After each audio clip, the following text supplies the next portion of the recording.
नमस्कार, जय हिंद। स्वागत है आप लोग का मेरे YouTube चैनल गोपाल पीडिया पे। तो आज 9 मार्च है। 9 मार्च के इतिहास के बारे में आज जानेंगे। क्या क्या 9 मार्च को ऐतिहासिक घटनाएं हुई हैं। उसमें सबसे पहला जो है ये अर्थशास्त्र का प्रथम पुस्तक, यानी अर्थशास्त्र पे लिखा हुआ कोई पहला पुस्तक वेल्थ ऑफ नेशन का आज ही के दिन प्रकाशन हुआ था 1776 में। इसके बारे में जानेंगे। उसके बाद भारत के एक राजनेता जिनका नाम कर्ण सिंह है, जिनके की पिता के पेट में दर्द होने के कारण भारत को सर दर्द किस तरह का, भारत के लिए सर दर्द का कारण कैसे बना, उनके बारे में जानेंगे। उसके बाद आज जो है पहला व्यक्ति जो पृथ्वी के ऑर्बिट से निकल करके, पृथ्वी के कक्षाओं से निकल करके और कॉस्मोस में गया, और यानी कि एक बाहर जा करके जो यात्रा किया, उसके बारे में जानेंगे। यानी मेजर यूरी गागरिन के बारे में थोड़ा सा पढ़ेंगे। उसके बाद एक भारतीय राजनीतिक कह लीजिए या फिर पॉलिटिशियन कह लीजिए, डिप्लोमेट थे, और ये दो चीज के कारण फेमस हैं। एक अपनी महबूबा के कारण और दूसरा ये अपनी इंग्लिश के कारण फेमस है, यानी कि शशि थरूर। इनके बारे में आज जानेंगे, क्योंकि इनका जन्म आज ही के दिन 9 मार्च 1956 को हुआ था। उसके बाद first lady of Indian cinema Devika Rani, इनके बारे में जानेंगे। इनका जन्म जो निधन है आज ही के दिन 1994 में हो गया था। और उसके बाद भारत के मशहूर तबला प्लेयर उस्ताद जाकिर हुसैन का जन्म आज ही के दिन 1951 में हुआ था। इनके बारे में थोड़ा ब्रीफ जानकारी लेंगे। तो शुरू करते हैं। आज सबसे पहले जो है एडम स्मिथ का लिखा हुआ पुस्तक द वेल्थ ऑफ नेशन, ये शॉर्ट में कहते हैं। एक्चुअली में इस पुस्तक का नाम है an inquiry into the nature and cause of wealth of nation, यानी किसी राष्ट्र की संपत्ति का नेचर क्या होता है, उसमें किस तरह का परिवर्तन लाया जा सकता है जिससे कि उस संपत्ति का उस संपत्ति से प्रॉफिट जो हो उसको मैक्सिमाइज किया जा सके, उसी पे लिखा हुआ ये पुस्तक। अर्थशास्त्र के क्षेत्र में लिखा हुआ पहला पुस्तक जो है ये एडम स्मिथ के द्वारा ये पुस्तक, जिसका नाम है कि वेल्थ ऑफ नेशन और an inquiry into the nation nature and cause of wealth of nation. कब हुआ था ये? 1776 में इसका जो है पब्लिशन हुआ था। ये पहली बार पब्लिश हुआ था। एक्चुअली में ये 2 वॉल्यूम में पब्लिश हुआ था। 2 वॉल्यूम, जिसका पहला वॉल्यूम में जो है 3 चैप्टर 1 से 3, और दूसरा वॉल्यूम में था चैप्टर नंबर 4 एंड 5। जो ये एडम स्मिथ थे, इनका जन्म 1723 ईस्वी में हुआ था और इनकी मृत्यु 1790 ईस्वी में। ये स्कॉटलैंड के रहने वाले थे। स्कॉटलैंड वहीं देखिएगा मैप में, ये जो यूनाइटेड किंगडम का ही एक हिस्सा है। और ये पीरियड आप खास करके आपको, अगर ये पीरियड को अच्छी तरह से समझिएगा कि पश्चिमी देशों में इस समय क्या हो रहा था इस काल के दौरान, तब आपको समझ में आएगा कि इस तरह का पुस्तक क्यों लिखा गया। ये जो एरा था ये 18वीं शताब्दी का या फिर 17वीं शताब्दी का, उसी समय से इंग्लैंड में औद्योगिक क्रांति हो चुकी थी। जो जितनी भी पश्चिमी देश हैं उन सबों में से सबसे पहले औद्योगिक क्रांति कहाँ हुआ था? इंग्लैंड में ही हुआ था। औद्योगिक क्रांति होने का मतलब बहुत सारे पूंजीपतियों का वहां उद्भव हुआ, और बहुत सारे पूंजीपतियों का उद्भव होने से एक नए सिस्टम ऑफ इकोनॉमी स्टेब्लिश हुई, जिसको कि पूंजीवादी इकोनॉमी कहा गया, कैपिटलिज्म जिसको कहा जाता है, जिसको पूंजीवाद के नाम से जानते हैं। उसमें किसी भी व्यक्ति को उत्पादन करने का अपना अधिकार होता है। वो क्या उत्पादन करे और क्या बेचे, उस पे सरकार का किसी तरह का इंटरफेरेंस नहीं होना चाहिए। इसी को कहते हैं कैपिटलिज्म, पूंजीवाद की नीति कहते हैं। इनके ये बुक इतना ब्रॉड, और चूंकि पहली बार इस क्षेत्र में लिखा गया था, तो इसीलिए इस बुक को इस बुक के जो लेखक हैं एडम स्मिथ, इनको फादर ऑफ इकोनॉमिक्स, या फिर चूंकि ये जो इकोनॉमिक्स था कैपिटलिज्म पे फोकस था, इसीलिए इनको फादर ऑफ कैपिटलिज्म के नाम से भी जाना जाता है, यानी पूंजीवाद के पिता के नाम से भी जाना जाता है। क्योंकि जो ये बुक था पूरी तरह से पूंजीवाद पे सेंट्रलाइज था, कि कैसे पूंजीवाद ही है जो विश्व की इकोनॉमी को बढ़ाने में सबसे सार्थक उपाय है। उस समय इसका और कोई अल्टरनेटिव था ही नहीं। इस बुक को जो है मैग्नम ओपस के नाम से जाना जाता है। मैग्नम ओपस का मतलब क्या होता है? अद्वितीय। अद्वितीय मतलब उसके जैसा न कोई पहले था और न कोई बाद में होगा। इसका उदाहरण आप यहाँ इस फिगर से समझ सकते हैं। ये जो चित्र है ये मोनालिसा का है। मोनालिसा की ये पेंटिंग है जिसको कि ये जो पेंट करने वाले थे लियोनार्डो दा विंसी। ये मैग्नम ओपस है। क्यों? क्योंकि इसके ये जो चित्र है इस जैसा चित्र ना तो पहले था और ना बाद में कोई इसका जो है इस तरह का चित्र बना पाया। तो ये क्या है? अद्वितीय है। जैसे बहुत सारे जो जैसे ताजमहल जो बन गया सो बन गया, ना तो वैसा पहले बना था ना कोई बाद में उसको बना उसको कॉपी कर सका। उसी तरह की रच जैसे भारत में एक पुस्तक एंशियंट काल में आप पढ़ते हैं अर्थशास्त्र चाणक्य द्वारा जो लिखा हुआ राजनीतिक विज्ञान पे लिखा हुआ पुस्तक, वो सब क्या है? मैग्नम ओपस है, अद्वितीय है। पतंजलि का जो लिखा हुआ है योग शास्त्र वो क्या है? अद्वितीय है। बादशाहन का जो काम सूत्र है मैग्नम ओपस की कैटेगरी में उन सब पुस्तकों को रखा जाता है। ये जो बुक है क्लासिकल इकोनॉमिक्स की जो है पहली पुस्तक है, यानी इसको क्लासिकल इकोनॉमिक्स के कैटेगरी में रखा जाता है। क्लासिकल किसी को तब दर्जा दिया जाता है जब पहला उसके लिए कंडीशन हो एंशियंट हो, यानी वो उसका इतिहास पुराना हो, और दूसरा उसमें जो तथ्य हो वो जो है काफी रीजनेबल हो, तब जाकर के उसको किसी जैसे क्लासिकल लैंग्वेज हो या फिर किसी भी सब्जेक्ट का क्लासिकल फिजिक्स पढ़िएगा तो जो न्यूटन का लिखा हुआ प्रिंसिपिया मैथमेटिका वो जो है क्लासिकल फिजिक्स है। इसका जो तुलना आगे देखेंगे किया जाता है कि जो है इससे पहले जान लेते हैं इस पुस्तक की जो रचना है। इस पुस्तक को बनाने में लगभग जो है 17 साल का समय लग गया था एडम स्मिथ को। इसका तुलना किया जाता है आइजक न्यूटन का जो बुक था प्रिंसिपिया मैथमेटिका फिजिक्स के क्षेत्र में, उसके तुलना किया जाता है। मतलब अर्थशास्त्र में जो वेल्थ ऑफ नेशन का वही स्थान है जो फिजिक्स में प्रिंसिपिया मैथमेटिका का स्थान है। फिलॉसफी के क्षेत्र में इमैनुअल कांट के द्वारा लिखा हुआ क्रिटिक ऑफ प्योर रीजन का स्थान है, या फिर केमिस्ट्री के क्षेत्र में लेवाइजर के द्वारा लिखा हुआ पुस्तक एलिमेंट्री ट्रीटी ऑफ केमिस्ट्री। ये सब जितने भी पुस्तक और नाम अभी सुन रहे हैं आप, ये सारे जो राइटर हैं वो फादर हैं कंसर्न्ड फिजिक्स कंसर्न्ड जो सब्जेक्ट है उसके। इसके अलावा चार्ल्स डार्विन का जो लिखा हुआ पुस्तक है ऑरिजिन ऑफ द स्पेसीज, ये बायोलॉजी में चार्ल्स डार्विन को जैसा पता है आपको फादर ऑफ बायोलॉजी के नाम से जाना जाता है, और उनका पुस्तक ऑरिजिन ऑफ द स्पेसीज वो भी क्या है? मैग्नम ओपस है, खास करके उस सब्जेक्ट के लिए बायोलॉजी के लिए। तो ये जो एडम स्मिथ का ये जो पुस्तक था इसको सबसे पहला जो टक्कर मिला और सबसे पहला विरोध झेलना पड़ा वो दास कैपिटल लिखा गया था जो कि कार्ल मार्क्स के द्वारा। जहां पे जो ये एडम स्मिथ की बुक है वेल्थ ऑफ नेशन पूरी तरह से कैपिटलिज्म को सपोर्ट करता है, यानी पूंजी पे व्यक्तिगत अधिकार की बात करता है। वहीं कार्ल मार्क्स के द्वारा लिखा हुआ दास कैपिटलिज्म के अपोजिट की बात करता है। इसका भी पीरियड आप देखिएगा तब आपको समझ में आ जाएगा कि 1900 ये जो दास कैपिटल पब्लिश हुआ था 1967 से लेकर के 1983 तक ये पब्लिश होते रहा था। मतलब स्टार्टिंग 67 से हुआ था और बहुत सारे वॉल्यूम्स में आते थे। तो until death of Karl Marx की मृत्यु 1883 ईस्वी में हुई थी। तो इस पीरियड को अगर आप सॉरी 1967 नहीं ये 1867 होगा।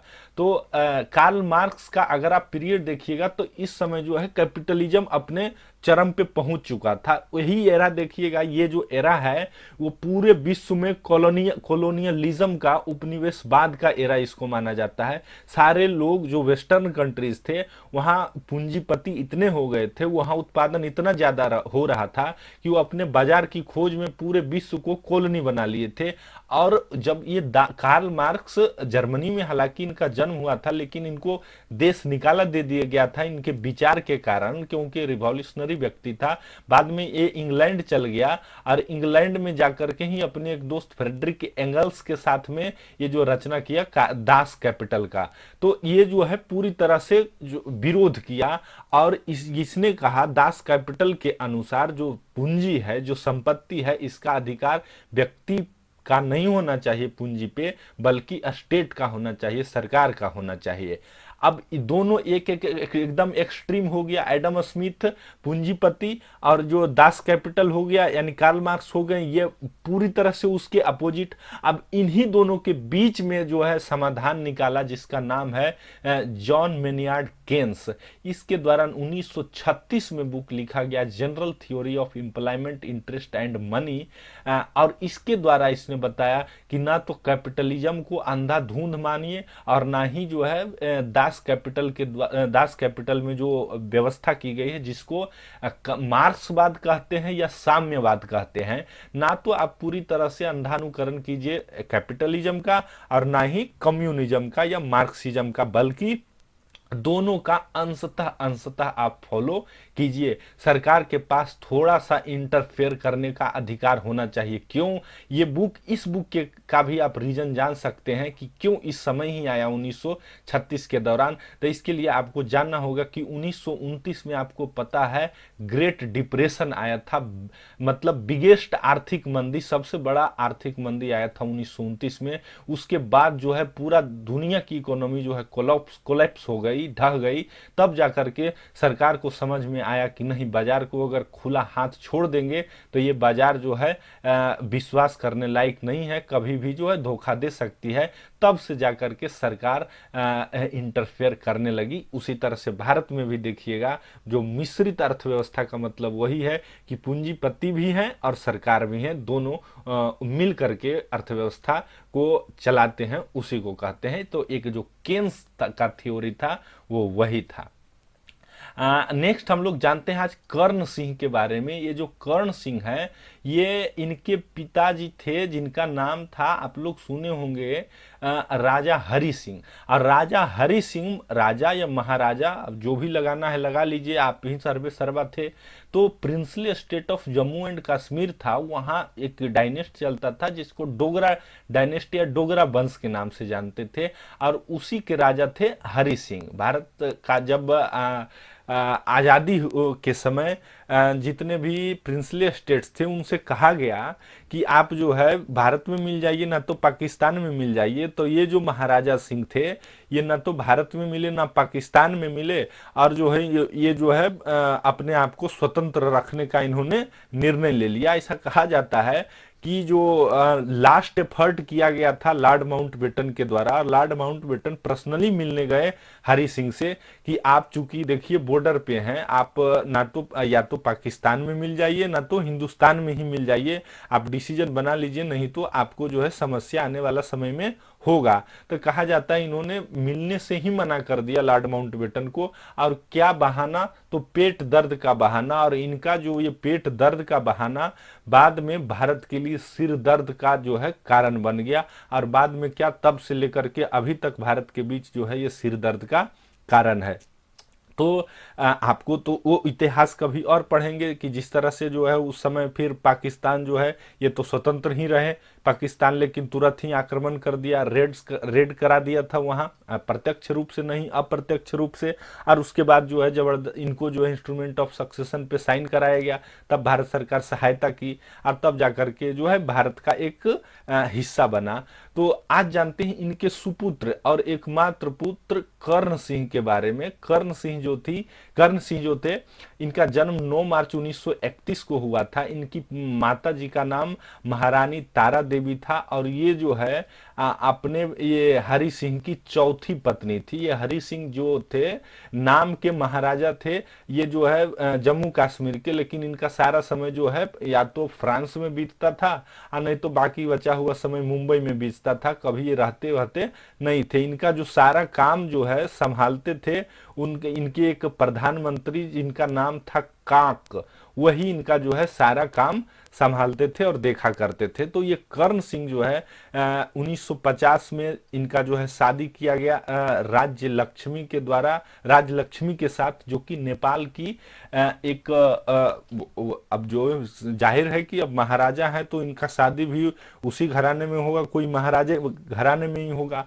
और ये जो है कर्ण सिंह चूंकि महाराजा हरि सिंह के बाद इकलौते वारिस थे, तो उसके हिसाब से ये उत्तराधिकार हुए, तो इनको प्रिंस रीजेंट के नाम से जो है जाना गया अनटिल 1952। जम्मू कश्मीर के क्या हुए, प्रिंस रीजेंट हुए। और उस समय, इसी समय देखिएगा तो जम्मू कश्मीर के जो प्राइम मिनिस्टर थे वो थे शेख अब्दुल्ला। वही शेख अब्दुल्ला जिनके की सुपुत्र फारूक अब्दुल्ला, और फारूक अब्दुल्ला और उनके भी सुपुत्र उमर अब्दुल्ला, इन लोगों का भी वंशानुगत चला आ रहा है। उसके बाद 1952 से लेकर के 1965 तक ये जो है जम्मू कश्मीर के सदर ए रियासत यानी कि वहाँ के राष्ट्रपति रहे। और बाद में फिर इसी का जो है पोस्ट का नाम बदल करके गवर्नर बना दिया गया। तो ये 65 से 67 तक जो जम्मू कश्मीर के गवर्नर भी रहे। उसके बाद जो है जम्मू कश्मीर से जो है बाय बाय टाटा कह करके, और जो है उस समय इंदिरा गांधी प्रधानमंत्री थी, इंदिरा गांधी के कैबिनेट में आ गए 1967 से 73 तक, यानी कि इमरजेंसी लगने से पहले तक ये ministry of tourism and civil aviation में रहे। उसके बाद 73 से 77 यानी ये पीरियड हुआ इमरजेंसी वाला। इमरजेंसी हालांकि 75 में लगा हुआ था, तो उस समय ये हेल्थ एंड फैमिली प्लानिंग के जो है मंत्रालय संभाल रहे थे। उसके अलावे ये जो है देखिए कितना ये लालची आदमी है, इस यहीं से समझ सकते हैं। पहले तो अपना जम्मू कश्मीर में रहे, उसके बाद इंदिरा गांधी बिफोर इमरजेंसी और ड्यूरिंग इमरजेंसी दोनों रहे। उसके अलावे जब इंदिरा गांधी की सरकार चली गई और 1979 से 80 में जब चौधरी चरण सिंह प्रधानमंत्री थे, तो उस समय भी ये शिक्षा मंत्री और संस्कृति मंत्रालय का जो है काम संभाले। उसके अलावे 1989 से 90 में ये जो है यूएसए यानी अमेरिका के एम्बेसडर रहे। राज्यसभा के मेंबर भी ये चुन करके आए एनसीआर नेशनल कैपिटल रीजन से। इसके अलावे जब इंदिरा गांधी के शासनकाल में 1977 में ही ये लोकसभा के लिए भी चुने गए थे उधमपुर से। 2005 में इनको पद्म विभूषण से जो है सम्मानित किया गया। उसके अलावे जो है इनकी एक पुस्तक है जिसका नाम है ब्रीफ सोजर्न नाम का एक जो है पुस्तक इनके द्वारा लिखा गया। इसके अलावे Banaras Hindu university, Jammu Kashmir university, JNU यानी जवाहरलाल नेहरू यूनिवर्सिटी एंड नीट यूनिवर्सिटी, इन सारे यूनिवर्सिटीज के चांसलर के रूप में भी काम किए। और इनको जो है अपनी loyalty political party to political party shift करने के लिए भारतीय राजनीति में जाना जाता है। नेक्स्ट है रूस का जो एक पायलट था, ये पहले एयरफोर्स में काम करते थे, ये जिनका नाम मेजर यूरी गागरिन था। ये 1934 में इनका जन्म आज ही के दिन हुआ था, यानी 9 मार्च 1934 को। 27 मार्च 1968 को एक फाइटर प्लेन क्रैश हो गया, उसी के दौरान इनका जो है मृत्यु हो गया था। ये पहले व्यक्ति थे जो कि 12 अप्रैल 1961 को पृथ्वी की कक्षा से बाहर गए और अंतरिक्ष का इन्होंने भ्रमण किया। ये जिस एयरक्राफ्ट से गए थे उसका नाम था बोस्टक 1 उस कैप्सूल का नाम था, और सक्सेसफुली जो है वापस लौट आए थे। इनको हीरो ऑफ सोवियत यूनियन, जो कि रसिया का उस समय का यूएसएसआर का सबसे बड़ा जो है हाईएस्ट ऑनर था, उनसे सम्मानित किया गया था। ध्यान रखिए 19 ये जो येरा है 19 से, ये तो घटना है 1961 का, लेकिन 1945 के बाद से 1991 तक का जो एरा है उसको कोल्ड वार एरा कहा जाता है। शीत युद्ध का युग के नाम से उसको जाना जाता है।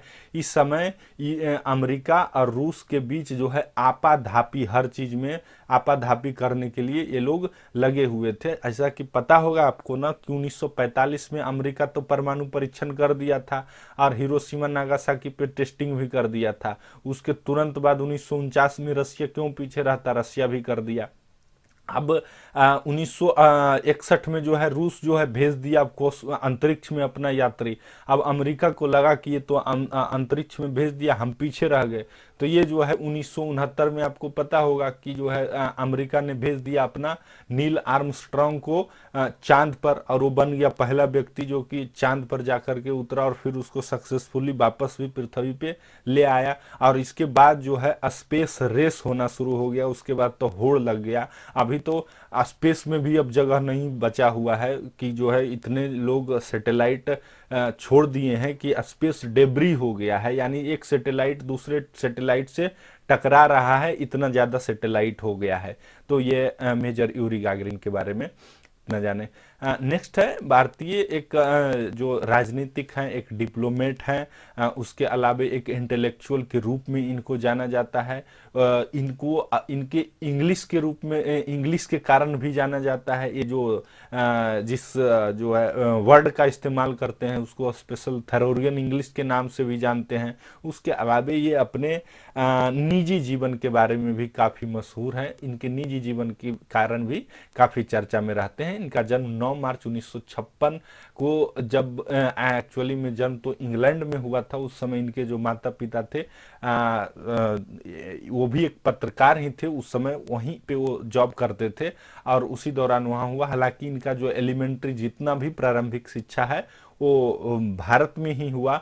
हालांकि हायर एजुकेशन के लिए फिर से यूनाइटेड स्टेट्स गए, यूएसए गए और वहीं पे जब शिक्षा प्राप्त करने के बाद जो है इनका अपना करियर जो शुरू किए थे यूनाइटेड नेशन में 1978 में as a staff of United Nation high commission for refugee, UNHRC के एक स्टाफ के रूप में काम करना शुरू किए। उसके बाद धीरे धीरे इनका जो है कद बढ़ते गया, कैरियर ऑफिसर के रूप में इनका जो है नियुक्ति हो गया।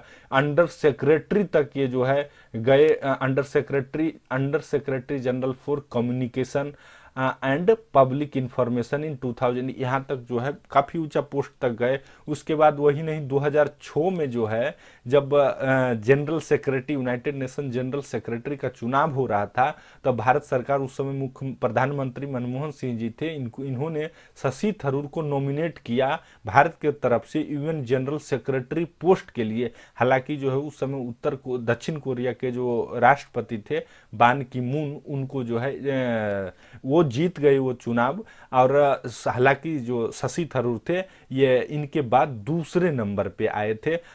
उसी के बाद जो है 2009 में इन्होंने जो है त्याग पत्र दे दिया यूनाइटेड नेशन से और जो है अपना पॉलिटिकल कैरियर शुरू किए। और 2009 में ही ये जो है पहली बार लोकसभा चुनाव लड़े और लोकसभा चुनाव लड़ने के बाद केरल से, और उसके बाद जो है एमपी बन करके आए। 2009 से 2010 तक जो है minister of state for external affair यानी विदेश मंत्रालय में काम किए, एचआरडी मंत्रालय में काम किए, ह्यूमन रिसोर्स एंड डेवलपमेंट यानी मानव संसाधन विकास मंत्री के रूप में 2012 से 2014 तक काम किए। इसके अलावा पार्लियामेंट्री स्टैंडिंग कमेटी जो होता है, आपको पता होगा बहुत तरह की कमेटी संसद में होती है, उसी में जो सबसे महत्वपूर्ण जो स्टैंडिंग कमेटी होती है, कोई भी बिल जब आता है पार्लियामेंट में तो उसको स्क्रूटनाइज करने के लिए एक कमेटी होती है, वो थ्रू आउट चेकअप करती है। और ये जो स्टैंडिंग कमेटियां होती है ये पॉलिटिकल बेसिस पे नहीं होती है, ये जो है ये एक्चुअली में जो है उसका उस बिल का थ्रू आउट स्टडी करती है और फिर अपना जो है सुझाव सरकार को देती है। तो ये उसके भी चेयरमैन रह चुके हैं। इसके अलावे all India Congress professionals Congress, जो कि कांग्रेस की ही एक शाखा है, इंडियन नेशनल कांग्रेस की ही एक शाखा है, उसके भी चेयरमैन के रूप में काम किए। इनका एक काफ़ी जो है फेमस बुक है जिसका नाम है एन एरा ऑफ डार्कनेस। इसको 2019 में साहित्य अवार्ड से सम्मानित किया, साहित्य अकेडमी अवार्ड से सम्मानित किया गया। ये जो बुक है ये जो लिखा गया है भारत में जो है ब्रिटिश का जो शासन था उसके दौरान की घटनाओं को लिखा गया है। इसका जो कंपैरिजन आप उसी तरह से कर सकते हैं जो ड्रेन ऑफ वेल्थ थ्योरी दादा भाई नौरोजी के द्वारा दिया गया था, इससे इसका एनालॉजी कर सकते हैं, क्योंकि इसमें भी अंग्रेजों के द्वारा किए गए अत्याचारों का पूरी तरह से वर्णन है। ये जो है काफ़ी पढ़े लिखे व्यक्ति हैं, काफ़ी डिग्रियां इनके पास है। इनके द्वारा अभी तक कुल मिलाकर के 23 बुक लिखा गया है, दोनों फिक्शनल और नॉन फिक्शनल दोनों कैटेगरी में। चलिए आगे जानते हैं आज भारत की फर्स्ट लेडी इन सिनेमा यानी देविका रानी का इनका जो है आज ही के दिन 9 मार्च 1994 को निधन हो गया था। ये जो है ओरिजिनल नाम जो इनका था देविका रानी चौधरी था। इनका जन्म 30 मार्च 1908 ईस्वी को आंध्र प्रदेश के विशाखापत्तनम नामक जो जगह है, विशाखापत्तनम, जो कि एक काफ़ी पोर्ट सिटी के रूप में जाना जाता है, वहाँ पे इनका जन्म हुआ था। ये जो है काफ़ी इलाइट घराने से, काफ़ी प्रसिद्ध घराने से थे। अपनी मम्मी की तरफ से ये जो है रविंद्रनाथ टैगोर की भतीजी थी, यानी इनकी माँ जो थी रविंद्रनाथ टैगोर की भतीजी लगती थी। तो सोच सकते हैं कि उस समय जो है काफ़ी जो है नोबेल फैमिली से आते थे। तो इनको जो है पढ़ने लिखने के लिए जब 9 साल की थी उसी समय इनको लंदन भेज दिया गया, और वहीं ये जो है अपना इनिशियल पढ़ाई लिखाई कर रहे थे। उसी दौरान ये जो है 1928 में भारत के ही एक पढ़ने के लिए गए थे, लेकिन बाद में फिल्म डायरेक्शन में इनका झुकाव आ गया, जिनका नाम है हिमांशु राय। इनसे इनकी मुलाकात हुई। हिमांशु राय से फिर बाद में जो है 1929 में ये शादी कर लिए। हिमांशु राय एक फिल्म प्रोड्यूस कर रहे थे और डायरेक्ट कर रहे थे। उसी में एज ए असिस्टेंट पहले देविका रानी काम की। उसके बाद हिमांशु राय के द्वारा ही एक डायरेक्टेड फिल्म था जिसका नाम कर्मा। इसमें पहली फिल्म थी ये देविका रानी की जिसमें एज ए लीड एक्ट्रेस जो है इनको काम करने का ऑफर दिया गया। और ये जो कर्मा मूवी है ये दोनों भाषा में, पहले इंग्लिश में इसको रिलीज किया गया था। और कहा जाता है कि उस समय इंग्लैंड की महारानी जो भी इस मूवी को उनके सामने भी रिप्रेजेंट किया गया था, और इंग्लैंड में काफ़ी इस मूवी को सराहा गया था। भारत में इस मूवी को 1934 में नागिन की रागिनी के नाम से लॉन्च किया गया था, लेकिन भारत में जो है काफ़ी सक्सेसफुल नहीं रहा। इसको फ्लॉप माना जाता है, क्योंकि वो जो है भारत उस समय का भारत के दृष्टिकोण से ये जो है अनकन्वेंशनल थे। उसमें सीन जो है ऑब्सीन तरह का सीन था। ये जो है पहली हीरोइन थी जो कि बोल्ड सीन दी थी। और इसके अलावा मतलब जो है उस समय का भारत के हिसाब से जो चीज़ें अनकन्वेंशनल थी, इसलिए यहाँ जो है ये सिनेमा काफ़ी कुछ जो है नहीं चल पाया। बाद में इनके पति यानी हिमांशु राय के द्वारा ही अभी भी ये जो है स्टूडियो है जिसका नाम बॉम्बे टॉकीज है, इसका स्थापना किया गया। देविका रानी का जोड़ी जो है ऑन स्क्रीन जोड़ी अशोक कुमार के साथ काफ़ी पॉपुलर था। 1930 से लेकर के 1940 तक का जो एरा है वो देविका रानी के नाम है। इसके बाद में जो है कई फिल्म में लीड एक्ट्रेस रोल के साथ साथ जो है फिल्में डायरेक्ट और प्रोड्यूस भी की। इनकी सबसे फेमस मूवी अछूत कन्या जिसका नाम है, कहा जाता है अछूत कन्या का जो रिलीज जब हो रहा था स्क्रीनिंग के समय उस समय जो इंडियन नेशनल कांग्रेस के सबसे बड़े नेता जवाहरलाल नेहरू थे वो भी जो है देखने आए थे। 1945 में जो है इन्होंने अपना जो है फिल्मी कैरियर से रिटायर ले लिया, और उसके बाद 1940 में ही इनके जो पूर्व पति हिमांशु राय से मृत्यु हो जाती है उनकी, और उसके बाद जो है ये एक रशियन पेंटर से शादी कर लेते हैं, और उसके बाद जो है मनाली में रहना शुरू कर देते हैं। उसी समय कहा जाता है कि नेहरू फैमिली से इनका जो है थोड़ा सा नज़दीकी बढ़ा। बाद में फिर ये जो है कर्नाटक बंगलोर के पास आकर के और वहीं जो है अपना एकांतवासी जीवन पूरी थ्रू आउट लाइफ जो ये है जीती हैं। 1958 में इनको पद्मश्री के सम्मान से सम्मानित किया गया, और दादा साहेब फाल्के अवार्ड जिसका की स्थापना 1969 में हुआ था, और 1969 में पहली रेसिपिएंट दादा साहेब फाल्के अवार्ड की कौन थी, तो देविका रानी ही थी। नेक्स्ट जानते हैं आज भारत के मशहूर तबला वादक जाकिर हुसैन के बारे में।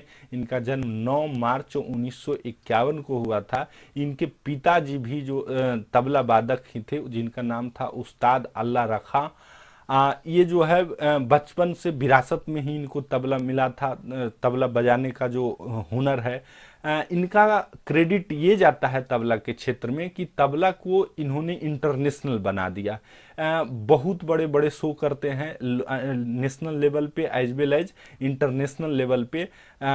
इनका जो सबसे खासियत है तबला वादन में, वो है सवाल जवाब सेक्शन। अगर देखे होइएगा कभी यूट्यूब में जा करके देखिए, तो उस सवाल जवाब सेक्शन में क्या होता है कि ये तो एक तबला पे तो ये बैठते हैं, उसके अलावा और कोई इंस्ट्रूमेंट जैसे सरोद हो गया या फिर और कोई भी इंस्ट्रूमेंट बजाने वाला, तो एक बार वो इंस्ट्रूमेंट बजाएगा और एक बार फिर ये तबला बजाएंगे। इसी को सवाल जवाब सेक्शन, इसका जो है इंट्रोडक्शन इन्हीं के द्वारा किया गया था। यूएस में ये काफ़ी फेमस है। ये शादी भी ब्रिटेन में, यूएस में ही किए, यूनाइटेड स्टेट में ही किए। यूनाइटेड स्टेट के जो 2016 में यूएसए के तत्कालीन राष्ट्रपति बराक ओबामा के द्वारा इनको इनवाइट किया गया था इंटरनेशनल जाज डे के दौरान, और व्हाइट हाउस में इनकी प्रस्तुति पेश की गई थी इनके द्वारा। हाँ, इनके द्वारा जो है कुछ शर्त भी रखा हुआ है कि जो है ये प्राइवेट, किसी व्यक्ति का प्राइवेट गैदरिंग्स हो या फिर वेडिंग इवेंट्स हो या कॉरपोरेट इवेंट्स हो, उसमें ये अपना परफॉर्मेंस नहीं देते हैं। क्योंकि इनका कहना है कि जब कोई म्यूजिक हो, हम वहीं पे म्यूजिक बजाएंगे जब म्यूजिक उस इवेंट का सोल पर्पस होगा, तभी जाकर के ये जो है वो अपना परफॉर्मेंस देते हैं। 1988 में इनको पद्मश्री से सम्मानित किया गया, 2002 में इनको पद्म भूषण से सम्मानित किया गया। और यूनाइटेड स्टेट्स का जो म्यूजिशियन, ट्रेडिशनल आर्टिस्ट और म्यूजिक के क्षेत्र में दिया जाने वाला सबसे बड़ा अवार्ड, जिसको national endowment for the arts national heritage fellowship के नाम से जाता है, वो भी इनको प्रदान किया गया है। तो आज के लिए इतना ही। आशा है वीडियो आपको अच्छा लगा होगा। अच्छा लगा है तो वीडियो लाइक कीजिए, चैनल सब्सक्राइब कीजिए, अपने दोस्तों को भी शेयर कीजिए। Thank you very much.